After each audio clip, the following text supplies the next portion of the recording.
City of Las Vegas, the Mayor's Son, NPNG, Nevada Humanities, News 3, Odyssey Radio, and the Las Vegas Review-Journal, Las Vegas Sun, along with countless vendors, volunteers, and friends. And you are here for Love and Lassos, and our moderator is Shay Baby, right? Yeah.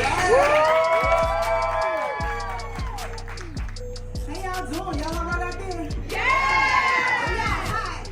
Yeah! Y'all look good in sweat, sweetie. I just want y'all to know that y'all look good in sweat.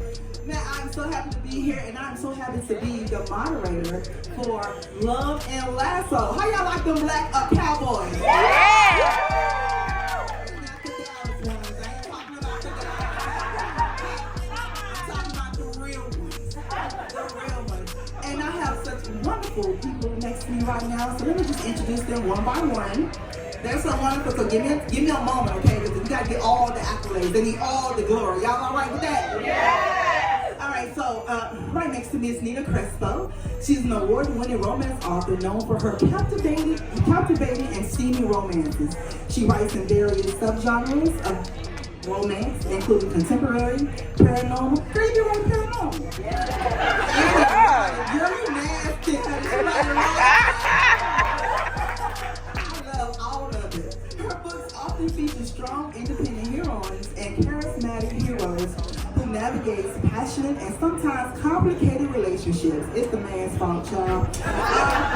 Nina has been published by Harlequin, Pocket Books, Kensington, and Entangled Publishing. When she's not writing, she indulges in her favorite passions, the beach, a good glass of wine, date night with her own real-life hero, and dancing. From the Tall Bridge Stable Series, the Cowboys claim in 2021 it took the Bookseller's Best Award. Give it up to Miss Nina Crespo. Yeah! Okay, and next. And now I need you guys to just indulge me for one moment. Can y'all indulge me for one moment? Please? Yeah! Everybody on their feet. We have a national romance treasure. Yeah!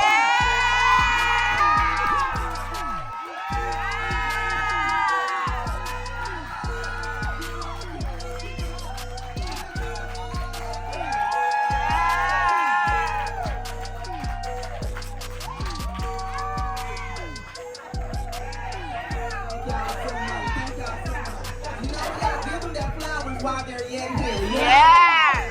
I love y'all. Thank you so much. And we love you. Okay, now. I like y'all. Y'all my kind of crowd. This is cute. Okay. Beverly Jenkins is the recipient of the 2017 Romance Writers of America North Roberts Lifetime Achievement Award, as well as the 2016 Romantic Times Reviewer's Choice Award for Historical Romance. She's been nominated for the NAACP Image Award in Literature, which features both the documentary of Love Between the Colors and on CBS Sunday mornings since the publication of Night Song in 1994. She's been leading the oh, that's our favorite book, y'all. Since 1994, she's been leading the charge for inclusive romance and has been a constant darling of reviewers, fans, and her peers alike. Garner accolades for her work from the likes of the Wall Street Journal, People Magazine, USA Today, NPR, everybody. Yeah! From the Publishers Weekly, they said, honey, Gina Jenkins' sassy heroines, well-drawn secondary characters, and seamless incorporation of Black history results in a fresh, winning historical. Ladies and gentlemen, again, Beverly Jenkins.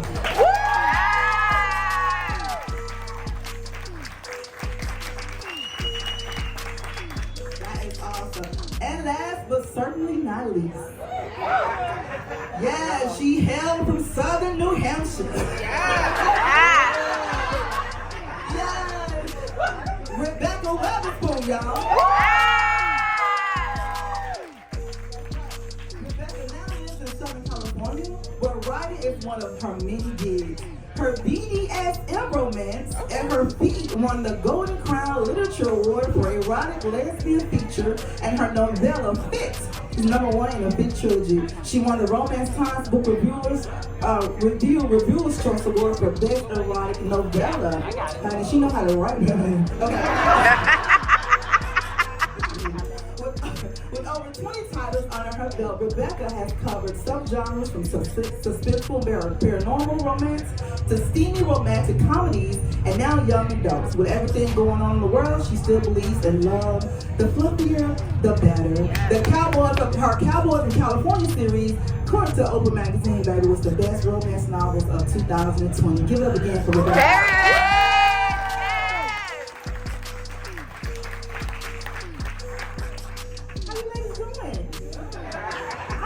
This is wonderful. I'm so happy to be here. Thank you. Okay, so we're gonna start this thing off right. Black Cowboy. Amen. Amen.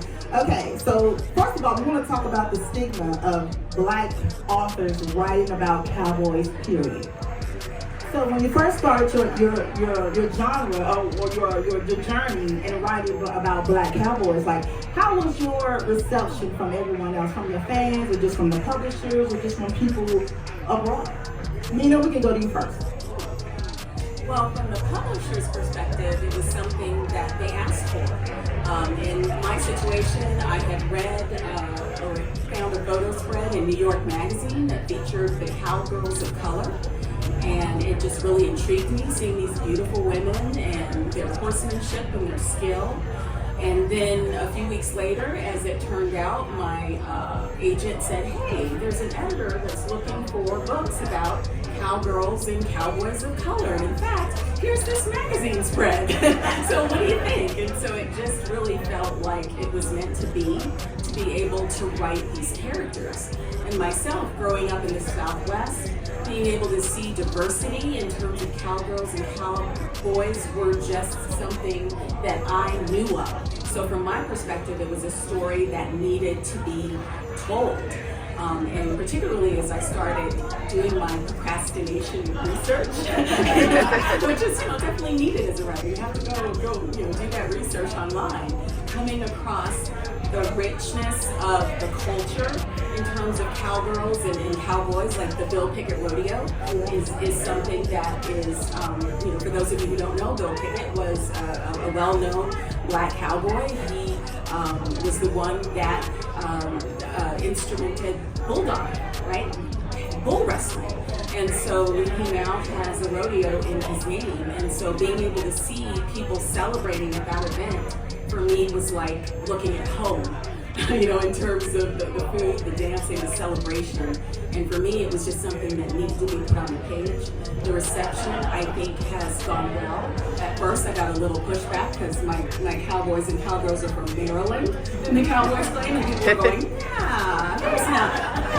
no. And I had to educate them and say, hey, look, they are everywhere. And so, from my point of view, it's a wonderful story that needs to be told, and I'm excited to be able to do it. And I just want to be able to introduce it to as many people as possible. And these fellow authors who are beside me, they're doing it well. And so, it's just an inspiration to see their stories as well. Awesome, Beverly Jenkins. I didn't get any pushback. I think my first Western was Just Rose. And, being a woman of a certain age, I grew up a lot of Westerns on TV. In fact, basically that's all you got to see was that and all that. And my grandfather was a big John Wayne fan. I'm pretty sure I've probably seen every John Wayne movie ever made.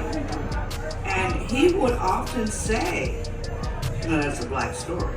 That story's about a black man. And we were like, yeah, Granddaddy, sure. And damned if he wasn't right when I grew up and started doing the research. So, I have a love for the genre. Our roots as African Americans and Latin Americans, because the folks in Texas, they didn't know anything about cows. They brought in slaves from parts of Africa that had been raised in cattle for, eons. And what they learned from Black cowboys, why do you think they called them cowboys? What they learned from them and what they learned from the Mexican culture set forth what we see as the iconic, white version of American history. So I have a ball. I love it. I love me. My grandfather called them shoot 'em ups. I love to shoot 'em up. So hopefully we'll get to do more in the future. No publisher wanted my shit at all. Oh yeah. I had been writing kind of like steamy, erotic, contemporary for a while. I mean, publishers in general usually don't want my books to begin with, but you know. And so Cowboys was kind of a deviation for me. I was inspired by Miss Bev, and my dad also was like, big into consuming, westerns and stuff. Growing up in southern New Hampshire, my dad, I think, donned the persona of kind of the dark cowboy. When it would rain, he would walk around town in a duster and a black cowboy. And he's 6'3", and like real quiet, real so he scared the shit out of those white people. But it was great, it was like we had security. People knew, oh, that's Russell's daughter. So I think there was always kind of the culture was kind of always in the background. Luckily, Essie Soto, who is now at Berkeley, a black editor, she took a chance on me, which was great, and we were able to do 3 books together, hopefully more. But the readers wanted the book.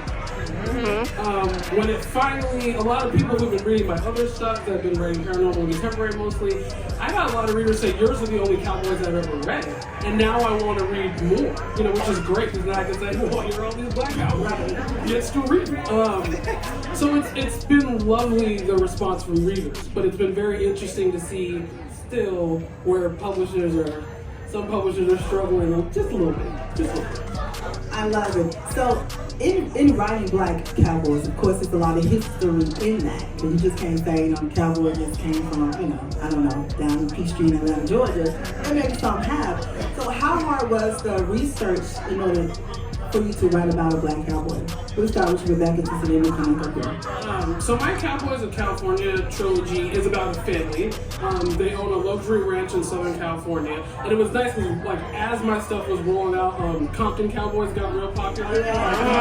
Follow them. They are a lovely, lovely urban equestrian group in Los Angeles. They work with the youth. They've been out in the streets with Black Lives Matter. They're amazing. Just great group. So that was nice to show people, see, there's not only were there there's Black Cowboys right now in LA doing the work on the ground, which was lovely.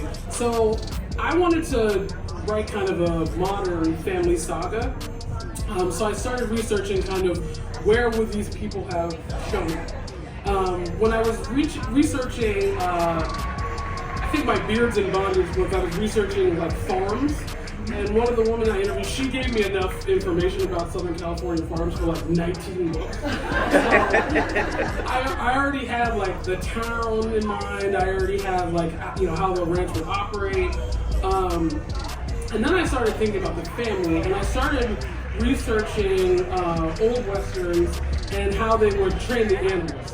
And one of the stories I found that really kind of hooked me was the horse that played Silver in the Lone Ranger. Yeah. So Silver was trained to play dead.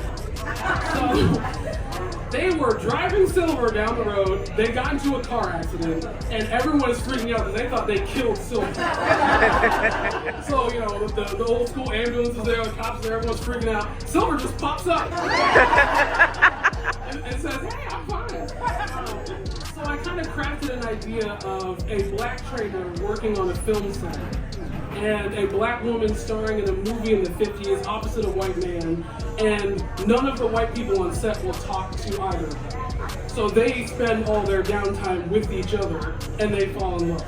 And then you are catching up with their grandchildren. So it was really fun to kind of write this legacy that was born out of a sort of pain, but they did so well for themselves that they have all these kids, all these grandkids, this generational wealth that they've built now, and it's beautiful. Absolutely love it. What's the question? Oh. We're gonna act right today. Y'all know that I'm, like I said, I'm on a certain age, and I get out here and I get, I need y'all to bring me back in. I can get on my spot. We got you. We got you. All right, history. We've got a rich and deep history. Whether we're talking Texas, whether we're talking Mexico, whether we're talking whatever we're talking. So the research is there. It's just a matter of finding it. One of the great things about me growing up in the 70s and going to college at that time, I did not go to class. I didn't. I was too busy getting high.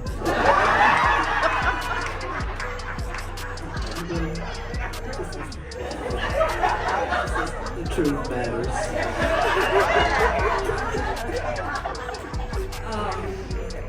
Is that people who were going to class and scholars rediscovered all of that Black history that had been hidden, stolen, strayed. And so with this current generation, you can build on that history to make it even more expansive. So you can read about the Black Seminoles and how they trained their horses. The Black Seminoles living on the border of Texas and Mexico and Rio Grande and trading their horses in the Rio Grande. I mean, all that stuff's out there. I don't know if I'm answering the question or not. You are. Yeah, the research. Okay, the research. You know, and you go back and you look through some of this stuff and you find all of these Black people that had ranches in Texas. Even, you know, recently they just found a Black woman who had a ranch outside of Houston, but she had her own brand. You know, we don't know anything about that today. So for me, it's always been my job to bring that history to light so that we can say, even though we already knew that Black history is American history. You don't have American history without the history of the people of color in this country, regardless of what those people who don't want us to learn that history have to say. We are history. So it's real easy. I love it. Like I said, I love doing Westerns anyway, but I love bringing to light stuff that, you know, Harriet Tubman's Spy Ring and the Black and Brown lawmen of Indian Territory and why people think the Lone Ranger is based on Bass Reeves out of Indian Territory. Yeah, I could talk to you till Tuesday about that. It's not based on her? It's not? It is. It is. Oh, okay, wow. Okay. Yeah, because, okay, this is why they think so. Yeah. Because the penitentiary, the prison, yeah, I'm getting old. The prison that they were sending the criminals to out of Indian Territory, what eventually turned into Oklahoma, right? They were sending them to Detroit. That's where the prison was. The Lone Ranger started on the radio in Detroit. So these prisoners were coming through and telling these great stories about this great lawman, this Black lawman, an IT, named Bass Reeves, which we're now, somebody's getting ready to do a TV show about him. Yeah. But, I mean, he had disguises and, you know, he had to arrest his own son, but he couldn't read. You know, I didn't know that Bass was illiterate. But he still got the job done.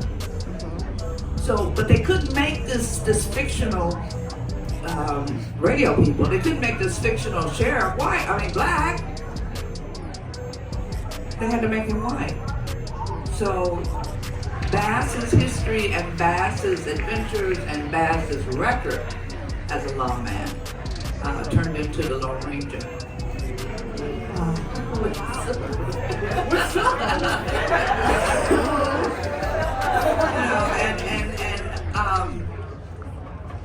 Tonto, quote unquote, represents the Native American Nighthawks police that was there. So they couldn't do that either. Then you had to make him ignorant and stereotypical instead of, you know, making him the great deputy marshal that he was. So lots of history, for y'all to read, so grab a Beverly Jenkins novel.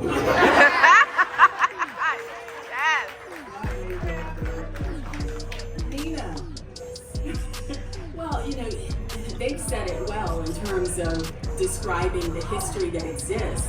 And as I was writing my series, I really wanted to hit on the fact that it's not only history, it still exists today. As I was describing that event to you, the Bill Pickett Rodeo had to be started because they wouldn't let black cowboys and cowgirls into the mainstream rodeos. And so now you have this event that is just, I'll try to describe it to you, but I would say if you have a chance to go online and see the event itself, but also what takes place afterwards. It's this wonderful celebration of generation, of family, of togetherness. I mean, when I was looking at those videos, I could practically smell what was on the grill and taste the potato salad. I mean, I wanted to be there because, as I said, it felt like home.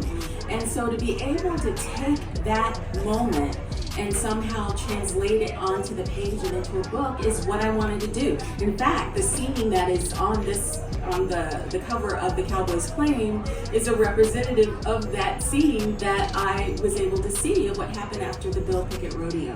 And so I think it's important to not only acknowledge that we have this rich history, but that it still exists. And it's important to be able to hold on to those legacies. And in the Tilbridge Stable series, that's what it's about. It's this family of Tristan Tilbridge and his two cousins who have inherited this legacy, and they want to keep it alive. And so that's another part that I feel is important to represent as we think about the West and cowgirls and cowboys everywhere.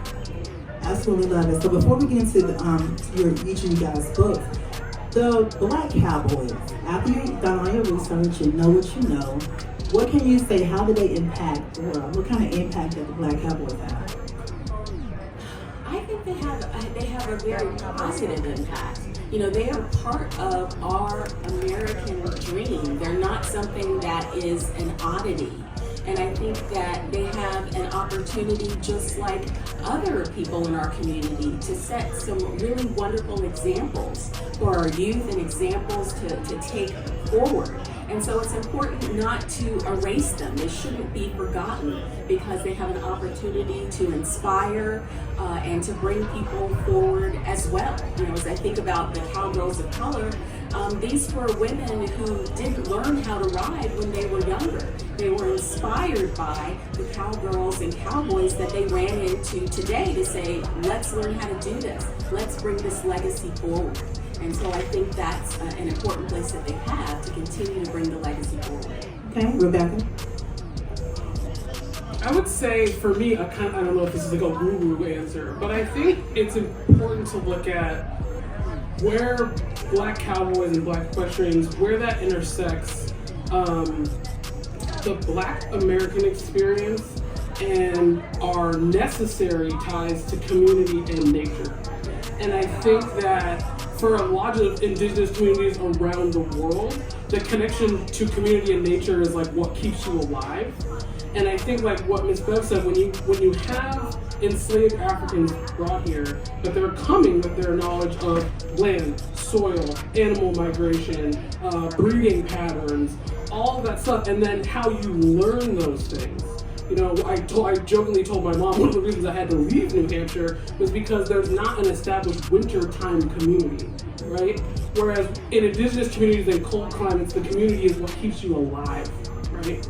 So it's easier for me to live warm places so everybody's outside all year round, right? Seasonal depression is real, folks. But I think that part of it where you learn care of self, care of your neighbor, and care of nature and animals, I think that's so important. And I think some of us have lost sight of that, but it's so beautiful. Like we were gonna go to Bill Pickett, and then the pandemic started. Me and my friends were like, we got outfits ready to go, and then we couldn't go. But I think that aspect of community is actually like vital to our survival in a way. And when you are going through a hard time, and it's involved in our culinary practices too. You know, like you have to know how to raise safe meat and safely butcher it and all of that. It's more vital, I think, to our community than we realize. And being able to add those things in with a romance is so beautiful. I always tell people, like, when people ask why do you write, Black Cowboys, I'm like, do you know how sexy it is that a man is like taking care of an animal and they're like out in the wilderness and the horse didn't die and like The stats and all. Now some people are like, oh, men are like so sexy when they're good with kids. I'm like, no, give me a man who can like raise 8 animals, keep them all healthy and everyone doing what. That's the man for me. I love it. All right, Miss Bear, what impact did the Black Cowboys did they have? And the first Black Cowboys, did they have their own little community? Did they? Well, they were slaves when they came here. Right. How did they become cowboys though? Like, what were they supposed to be doing something? Was that a job? Taking care of cows. Oh, that's good. But they're cowboys. You know what? But they riding on a horse. We be like, that's a cowboy. Look at this thing. Crystal wanted to call this panel Save a Horse. Which, romance knows what that means. And for those of you who are not romance, it's like, ride a cowboy. Save a horse. It would have worked. So, we have our own culture here. But the first inoculation in the United States was from a man who knew how to inoculate, I don't know if it was smallpox. Yes. He was a slave. Because he'd been working with animals in Africa. Yes. They knew about inoculation from smallpox. So, once again, we're part of American history, you don't want us to be a part of American history. But the reality of black men on horses, you could write books about that. Whether you're talking about the French and Indian Wars, whether you're talking about the Revolutionary War, well, French and Indian came first, and then the Revolutionary War. And then the Black Cavalry, Civil War, they were the first American troops to ride into Richmond when it fell. And then you have the cowboys and you have the buffalo soldiers on horses who we're going to chase Jefferson.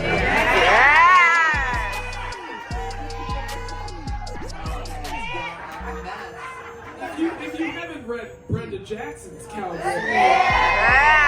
you should be reading Miss Brenda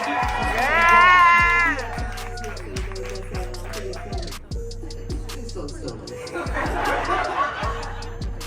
Night Song is her favorite of my books. We won't talk about the scene, that's her favorite. Anyway, back to the Buffalo Soldiers. They patrolled the United States from the Canadian border to the Rio Grande. They got the worst equipment. They got the cast-off equipment from Southern Cavalry. They got the worst of everything. But there was a law in a lot of places where there was no law. They learned their medicine and how to take care of each other, usually through the Native Americans or the indigenous people that they ran into.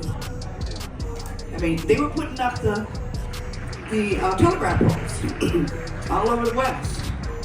Even as there were people who were like, no, we don't want them escorting us through Indian territory because they're black.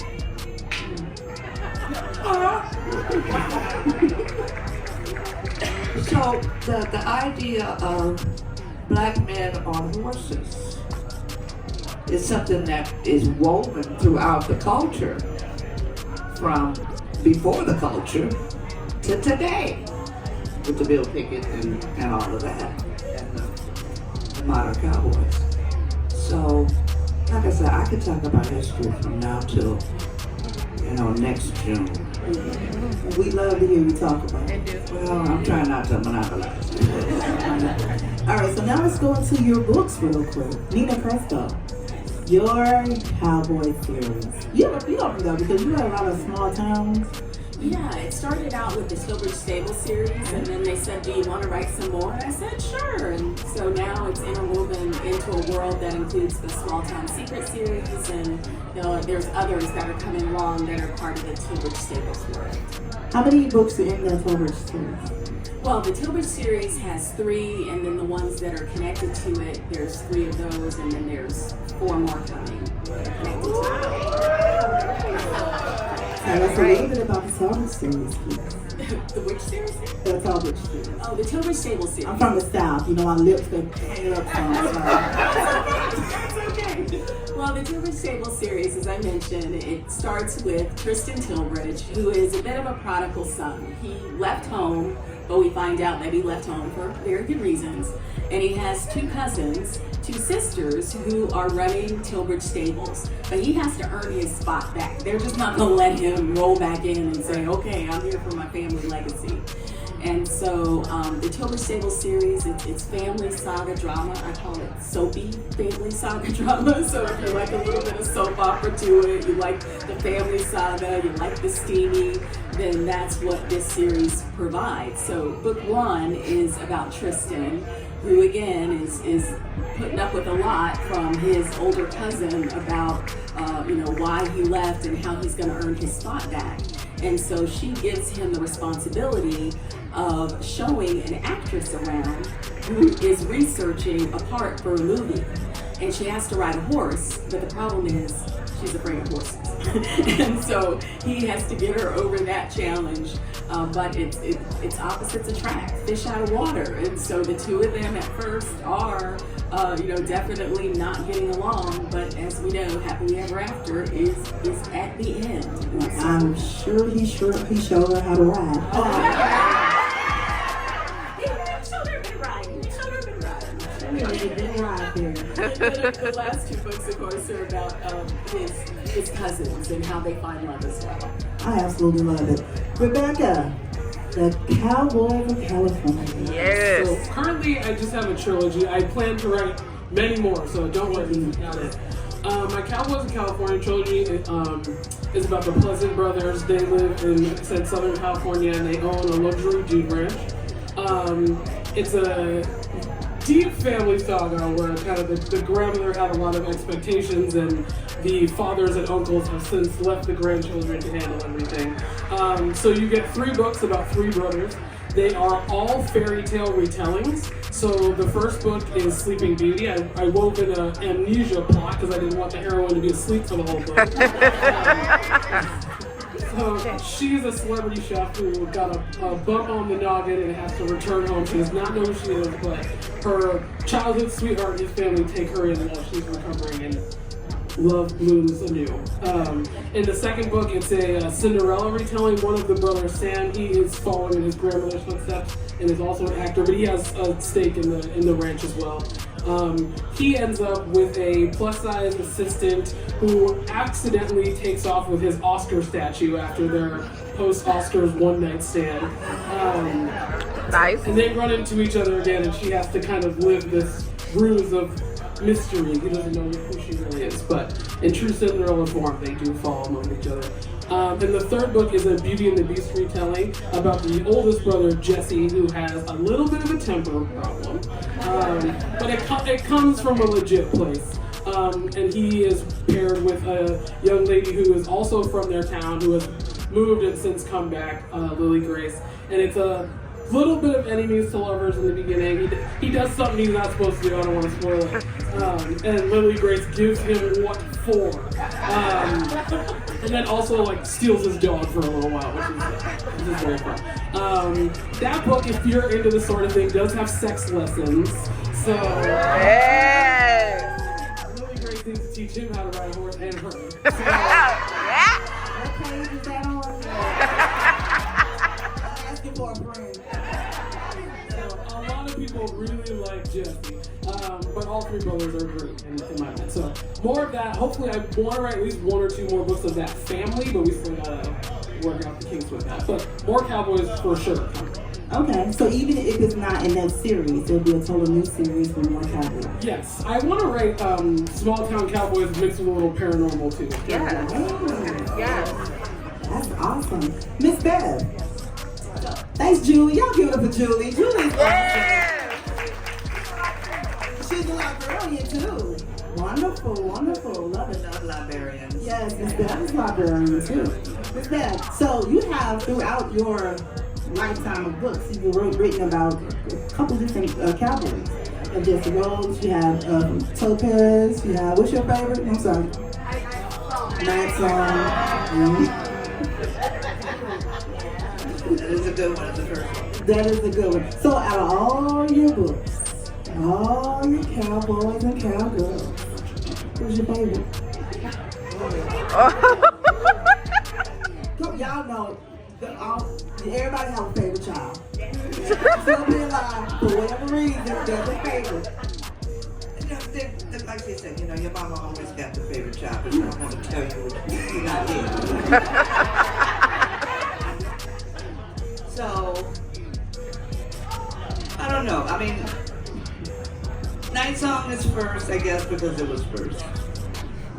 And then we got Jessie Rose because she is a badass. Taraji P. Henson, where are you? Yes. Can you imagine her, when poor, what's his name, rides into the town? Yeah. Griff, thank you. And she is on the roof with that shotgun. It's at night, the moon is behind her, and she's like, what the hell are you doing here? And he's like, oh shit. So, her and Taraji, Jessie Rose, Preacher. I mean, the cover alone will wake you dead. The book is Nighthawk. Thank you.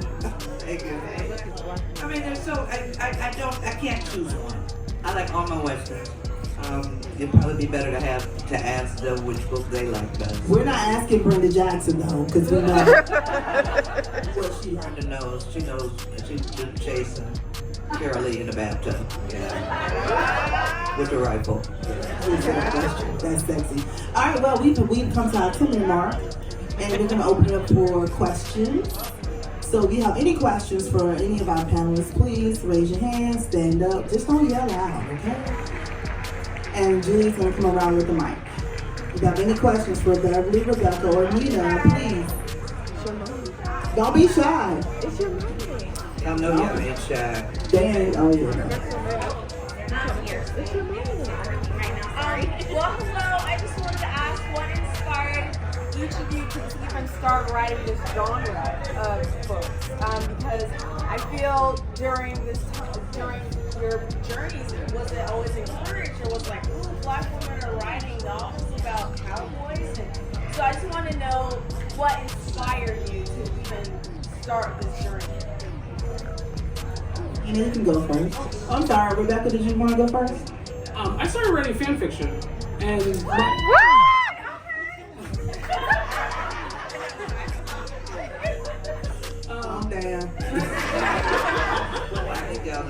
and I got some really lovely friends who were like, "You're good at this. Like, you should write a book." And I think there's something very beautiful about not knowing what's going on. I didn't know how hard publishing was, so I was like, "Sure, I'll write a book." And luckily, it has worked out thus far. But if you are thinking about writing, just try. Like, the first step is just try. Just try.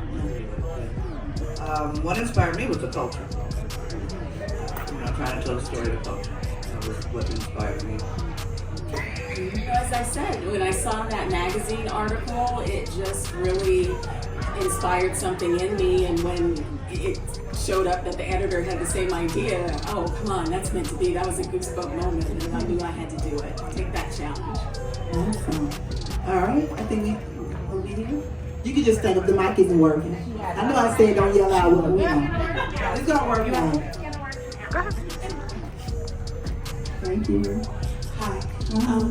When it comes to the cowboy romances, I understand that the romance is very important, but I really like when the women to have guns? Listen, that's what I'm saying, but each one is different because I know we're thinking about Waverly Hills. That gun is going to go off and it's going to miss you on purpose. What is your favorite aspect of writing the cowboy romance? The history of the cowboys themselves. Yeah, I'm like an OG horse girl. I love like any story where I can be like, and then she had a horse named like Whisper. I feel like anyone was written in the 70s and 80s. We had so much horse, Pegasus, unicorn related stuff. And My Little Pony was like really big deal. So I think anything where I was like, there's a horsey. Like that was like legit. To me, that's like, I always have like dogs in my story, that everyone's got a dog. But to be able to like add a horse into the mix, it's very simple, but so much fun. Can't follow that.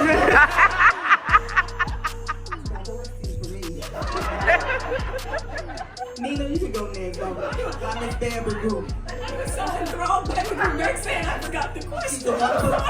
She's a wonderful storyteller. I'm telling you, in her books and just in life, Rebecca Webster, y'all. Don't sleep on, I'm telling you. Period. But refresh my memory and I'll answer. What is your favorite aspect of writing the story, the romance and the cowboys aside? You talk louder without the mic than you did with the mic. I like the whole family aspect of it, the whole family saga drama, and just being able to write the generational aspect of it. That's something that excites me, and to be able to write the stories that spin off of the stories. So. Now's your turn, Miss Beth.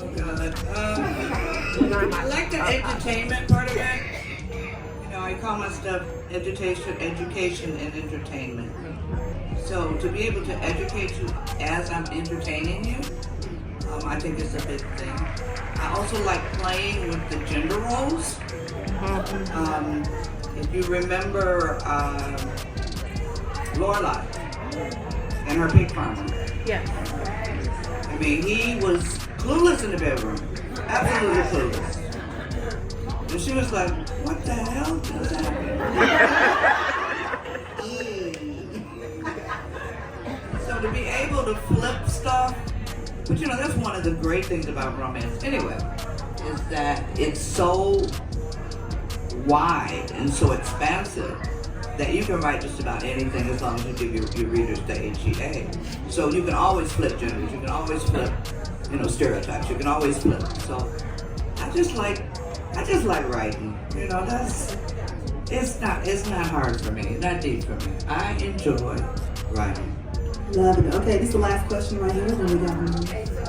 Question I have, come across this whole word now.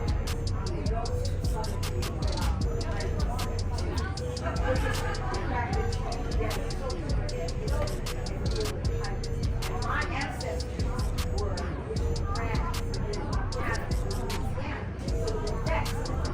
Yeah. and so your studying that, it was an amazing thing. I'm a history, I taught history.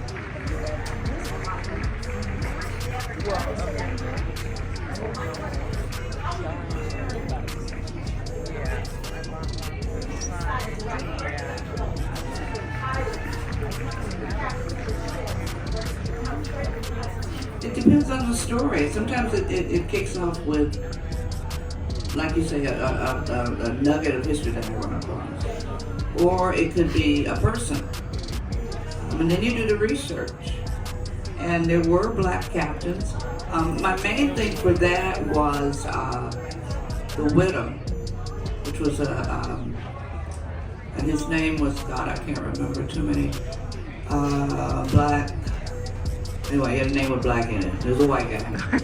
But 3/4 of his crew was people of color.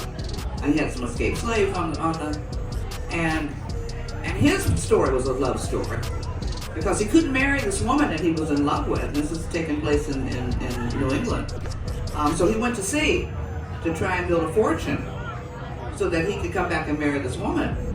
So he started robbing these ships, right? I mean, he's taking down ships, and boyfriend is just accumulating stuff.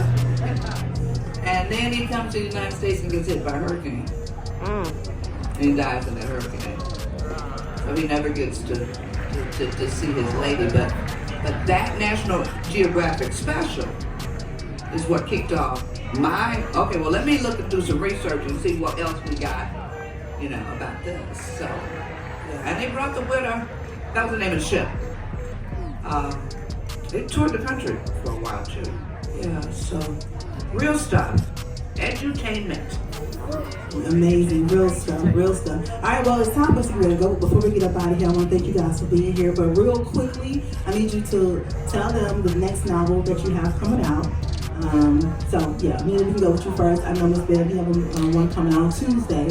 And Rebecca, you just let everybody know real quick. My next one is going to be Expecting a Fortune. It's a multi-author series with Harlequin, and it comes out in March, I believe, the Fortunes of Texas series. Coming Tuesday is the, y'all been so patient. The 11th book in the Blessing series, A Christmas to Remember. Hold it up for me, darling. It'll be out Tuesday. And I'm working on a suspense. It'll probably be an indie project, but we'll talk about that some other time. Rebecca? I'm working up, I have a young adult book called Her Good Side, and I'm working on the kind of sequel to that, same friend group, but different couple. And then for those of you who have read Rafe and Zenny, I'm finally writing Negan's book. It's been like 100 years. So that's going to come out hopefully by the end of the year. That'll be the only book probably I ever read with 2 white people in it, but it's coming out.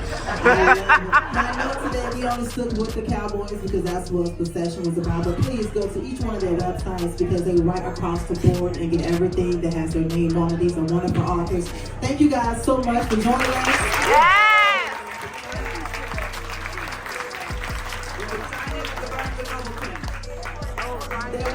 They will be in the courtyard signing books. All right? Join us over there, please. Meet them over there.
Okay, are you ready? Don't faint. Don't faint. Be cool. Be cool. Be cool. Come on. Oh, don't.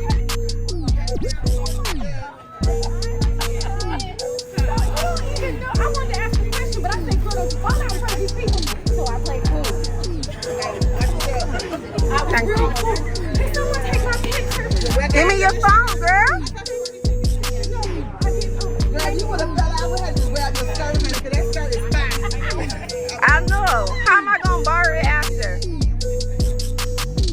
Oh, you look beautiful, sister.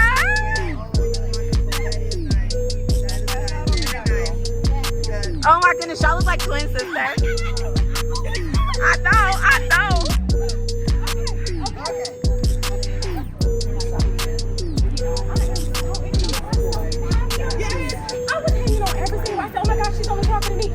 They were there, but it wasn't about you. No, ma'am. And I understand that they thought, but it's okay. It's okay. Okay. No, that's my birthday. Happy birthday. Happy birthday. What is your name, darling?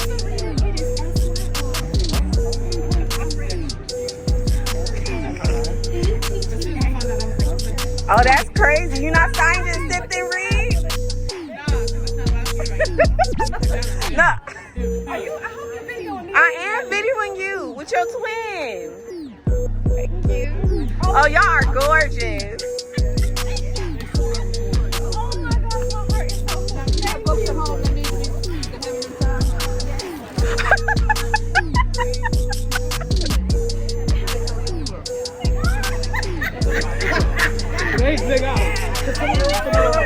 Thank you. Everybody's hating on me, but I do feel a little bit like they like I wish it was me because we're like homegirls now. It's okay. All the books are sold. All the books are sold. Yeah, we do. If you want to order them, just message me and I'll give you the link to order.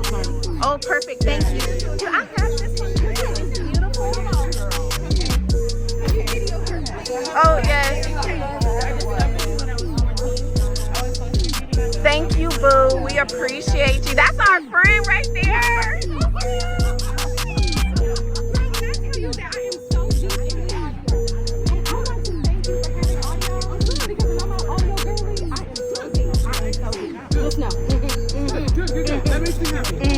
You can be expecting a review soon. You know what? I done got so many on this slide out skirt. Thank you. Can we get a photo?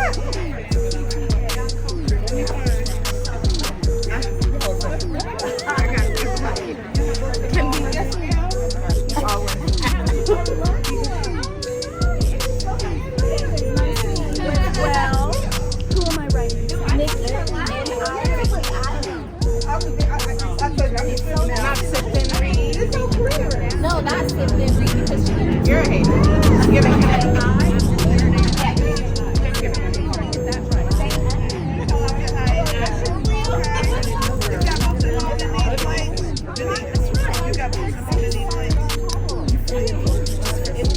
Just for this. This is my moment.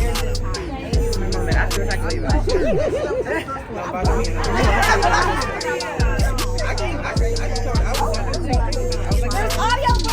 oh my gosh. Okay, thank you. Thank you so much. I am an audio girly, and this I was looking when we were sitting there and I didn't see any. I got the list. Thank you very much. Thank you. Oh, y'all look cute. Okay, sister. Y'all want one with both of you? If possible, please.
I will take that dog. Go ahead.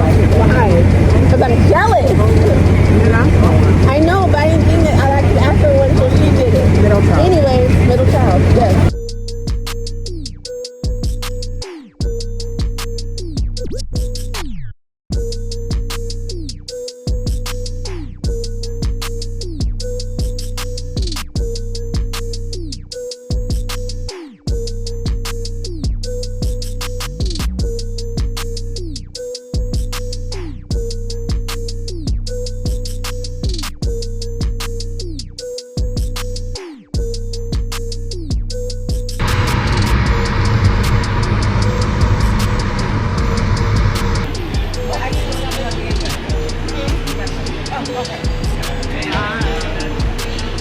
Bye, evil one. Have a safe flight.